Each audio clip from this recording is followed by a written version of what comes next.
Pinchgut fam. It's Simon Martyn-Ellis here, principal lute player for the Orchestra of the Antipodes.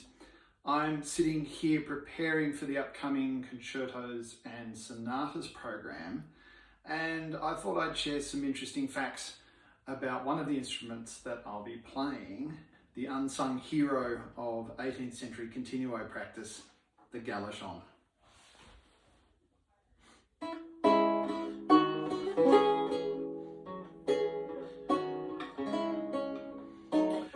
So, what is it that makes a Gallichon a Gallichon? The instrument is a member of the lute family, which you can tell by the body shape and the bold back. But a little bit like the theorbo, the thing that defines a Gallichon is not so much the shape, even though with theorbos the shape is pretty obvious. It's more the tuning.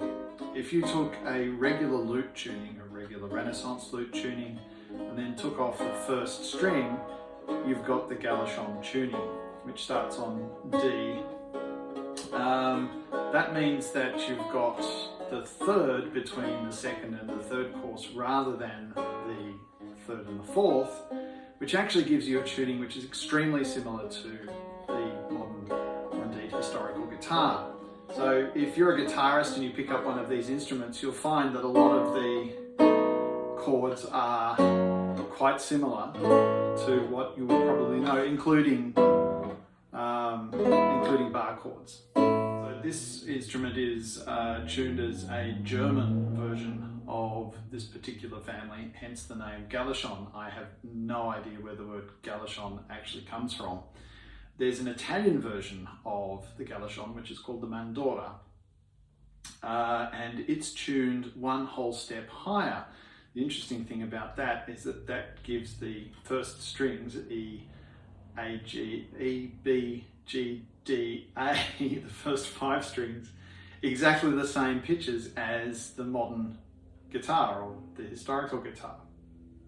And that's the instrument that Vivaldi would have written for.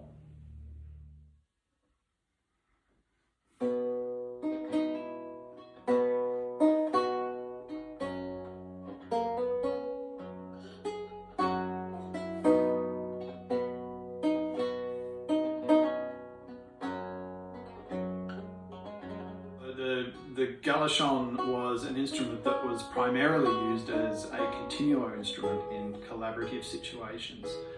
It was especially popular in Germany in this form during the 18th century. Indeed, it's generally thought today that Johann Sebastian Bach, when he wrote Lute in the Johannes Passion, the St. John Passion, he was intending this particular instrument, this type of instrument, to be played, and not a Baroque lute, which has quite a different tuning.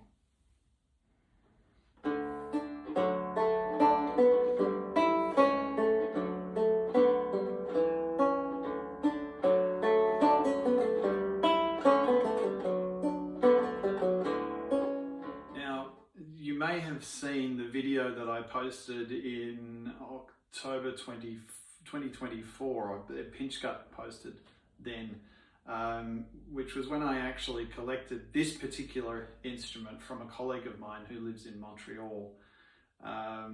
You've seen it also appear in the Cesare performance, the Julius Caesar, which we did at the end of 24.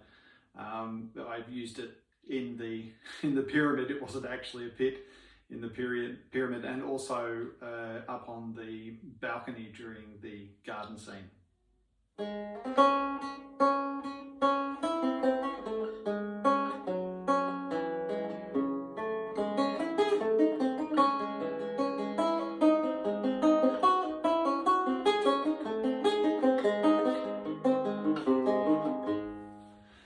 But you're going to hear it in a very different context in the upcoming concert.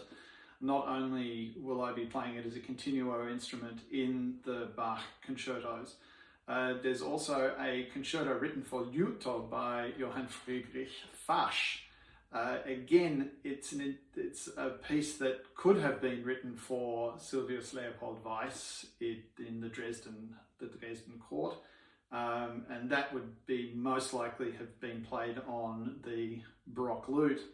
But it's also quite possible that it was intended for performance on a Gallichon, and indeed it sits very comfortably on this particular instrument. Of course, I'm extremely grateful to the very generous donors that purchased this instrument for Pinchgut. They're not very common today.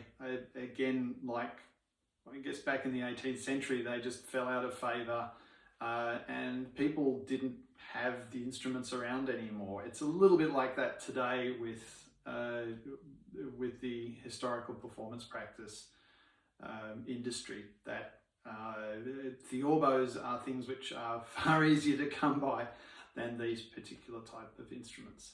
But it's a great pleasure, and I'm really so pleased to be able to present music that was ostensibly intended for this instrument, and to bring it to the stage for Pinchgut Opera.